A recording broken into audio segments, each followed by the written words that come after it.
Bismillah, assalamu alaikum. Can everybody hear me?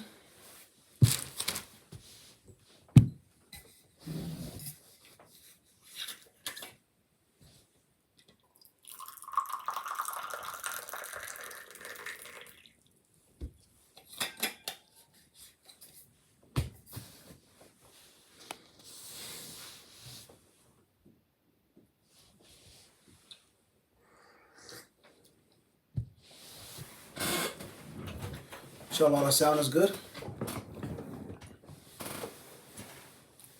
Mahmoudji, sound is straight.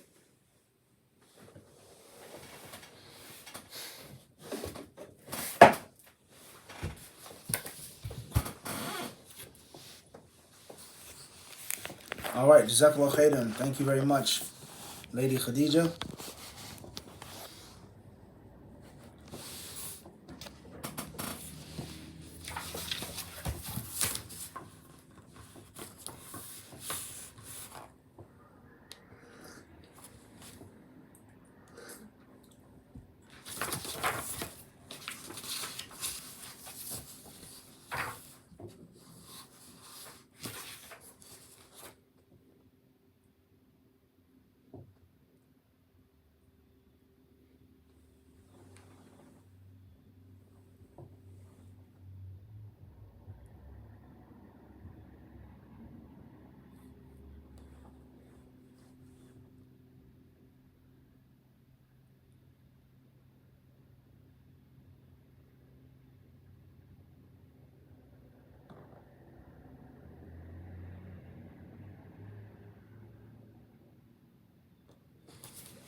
Tayyib.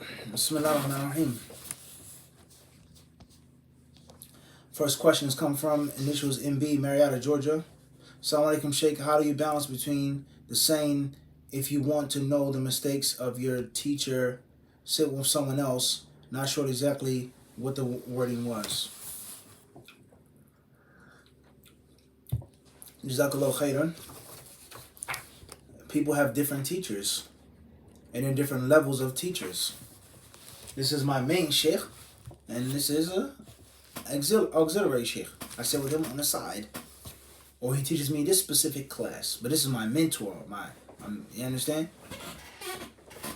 Let alone benefiting from other people, even if they aren't your teachers. Just benefiting from them, sitting with them. You learn from them. You say, "Oh, that's a different. I never heard it like that. I never looked at it like that," etc. Let alone different levels of study. When a person has studied for some time and they start to grow and mature. Wallahu ta'ala alam. Comparison. Initials AQ, London, UK. How can a female deal with rejection after a marriage meeting? Awkward with mahram witnessing the situation going left, so she fears future meetings. Bismillah. You put your trust in Allah. You try your best.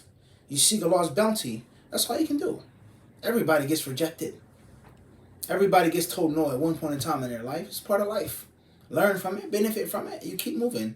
And know for sure, bidnillah ta'ala, that your spouse, inshallah, is out there.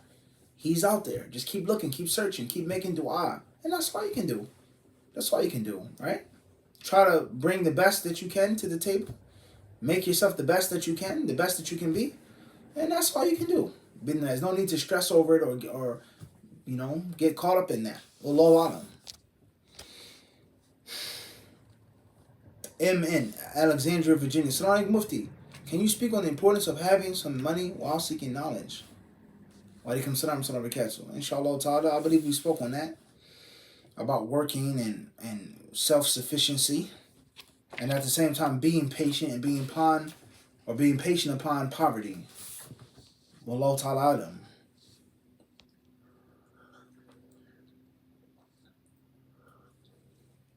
AK from London, UK. Is a Muslim deficient for feeling sadness at death of Queen? How should we feel? I think that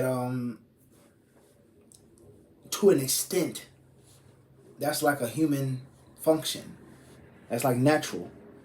If somebody dies that you were close to or you were fond of, or a family member, they weren't Muslim, you'll naturally feel bad as a human. I don't think it's an issue pertaining to your iman. And then from another aspect, our love and our hatred is based off of Islam, the Quran and the Sunnah. Our wala and al bara is based off of Kitab and the Sunnah. Understand? Muslims die every day. Muslims are killed every day. How sad do we feel? What sadness do we experience? What pain do we experience? So be mindful of that and don't allow the natural sadness to take it too far. At the end of the day, if she was your leader, she's your leader. You naturally feel sad. If you felt that she was a good leader, a just leader, and you feel sad that she passed away, that's natural. Wallahu ta'ala alam.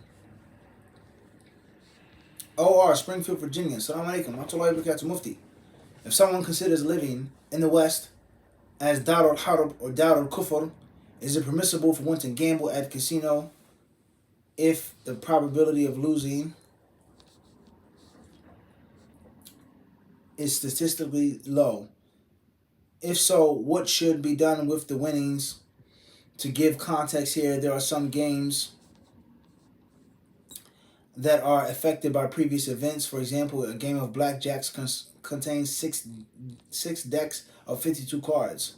If the player keeps track of the cards that have been dealt, they know the cards which are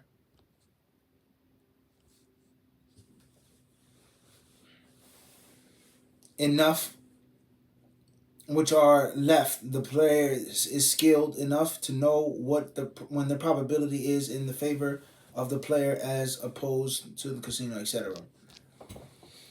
At the end of the day, it's unlawful to gamble whether you want to win it or lose. That's period. You can't gamble. Darul Harb, Darul Iman, Darul Kufr, you can't gamble. Certain things being lawful or certain things go unpunished in Darul Harb, that's one thing, but it doesn't mean that the haram becomes halal just because it's Darul Harb. Wallahu ta'ala alam.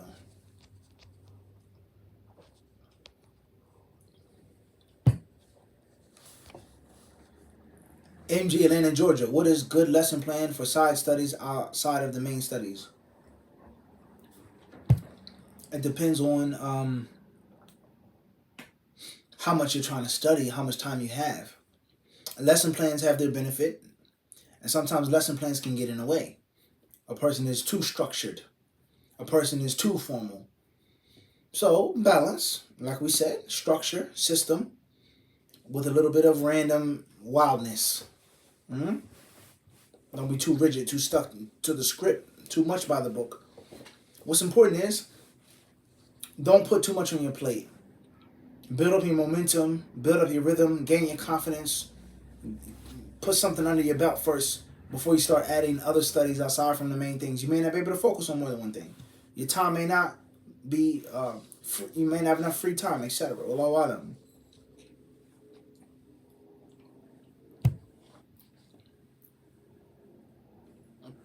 AA from London, UK. Assalamu alaikum wa rahmatullahi wa barakatuh. I hope you're well, Ustad. What is the Ash'ari Aqidah and how does it differ from Ahlul Hadith? We don't have the time to explain that right now in detail. What's important is, I would advise you to read the life and the biography of Imam Abu Hassan al-Ash'ari. May Allah have mercy upon his soul. Read it for yourself, and then you'll clearly see what his Aqidah was or was not, in contrast to that of Ahlul Hadith. Wallahu alam. RM, Hanover, Germany. When wearing niqab, does the area between the eyes also have to be covered? The area between the eyes, like this? I don't understand. Imar from Birmingham, UK. Assalamu alaikum. What's the ruling on calling someone Maulana and it's their title? Many scholars allow that. And they say that Mawla isn't specific to Allah subhanahu wa ta'ala. Someone could be called Mawla. Wallahu alam. AA Bronx, New York. Is it permissible for a woman to wear makeup outside the house? In general, no. Certain types of makeup, whether it be a woman needs to put something on her lips, lip gloss, or preventing your lips from becoming chapped or whatever, not like shiny gloss, nor lipstick, anything that has an adornment to it. And some may make an argument with regards to a woman wearing some type of makeup which hides blemishes and scars. and not actual additional makeup. Understand what I'm saying? The best thing is to avoid all of that. If your face is not covered, you should not wear any type of makeup outside of the house. Wallahu ta'ala a'lam.